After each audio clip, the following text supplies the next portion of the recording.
Evidently, I'm live. Man, my hair's a mess. Hey guys, I wanted to share with you a concept. There are these books out there, and one of them, well, several of them. What they do is they fundamentally teach us that if you want to achieve the results of certain people, then you should think like they do. But in order to think like somebody thinks, you have to believe what they believe. And there's several versions of these millionaire type mindsets. And I pose the question: is it right? Is that right for HVAC or a business owner, or business owner of any type that provides a service? Heating and air conditioning, refrigeration, electrical, plumbing, whatever it is that you do, carpet cleaning, roofing. It really doesn't matter.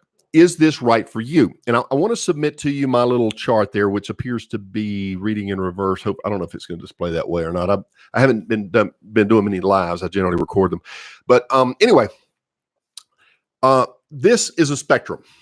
So it is a model that represents one extreme and the other.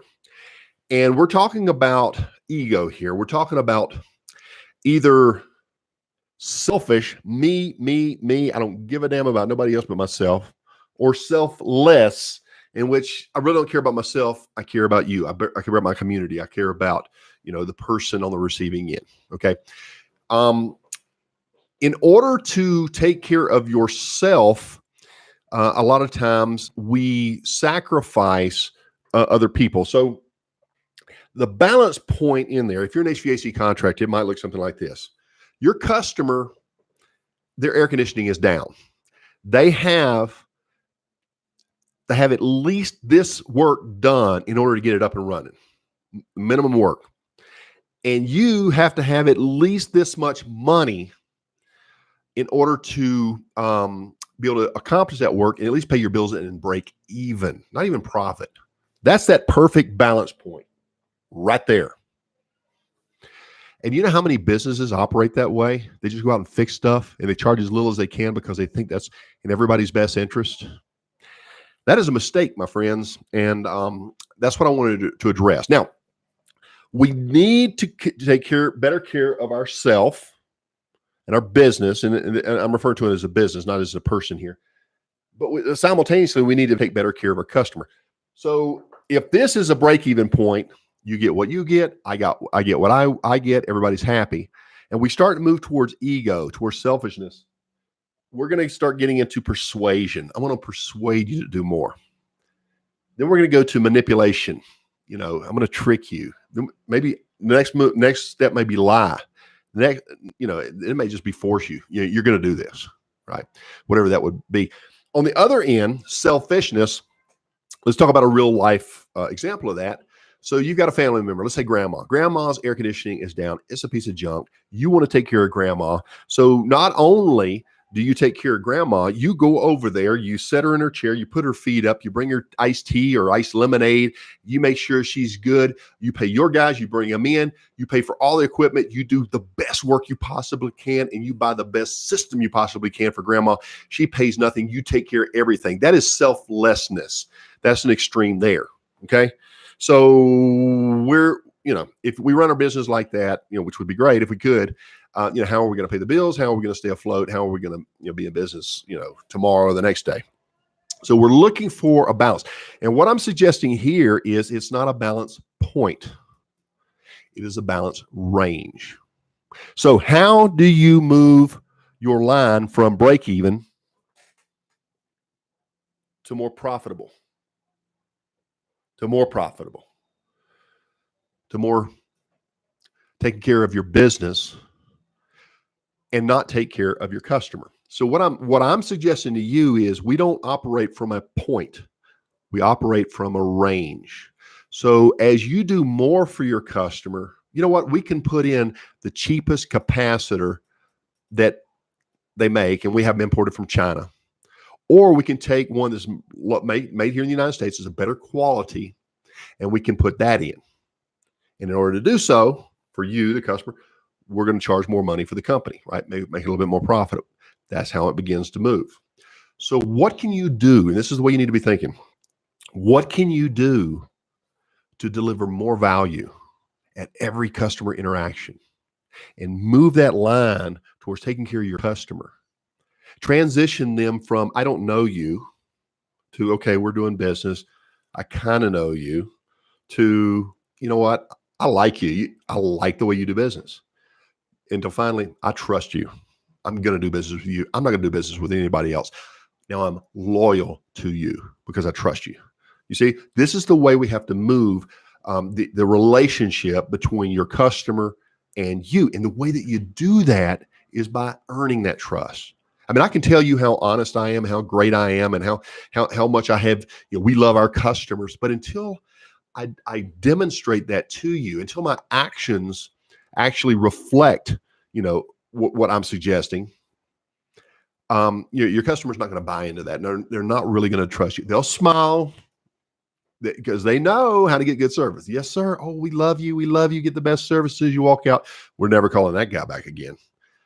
And you'll never know unless you have, your antennas up and you're paying attention. Now, in order to give your customer that experience that makes them, begin to like you and ultimately trust you, in order to do that, we have to know what we're doing. We have to know what things do we do and what effect do they have on our customers. How does that work? And so my suggestion is that, we focus on that.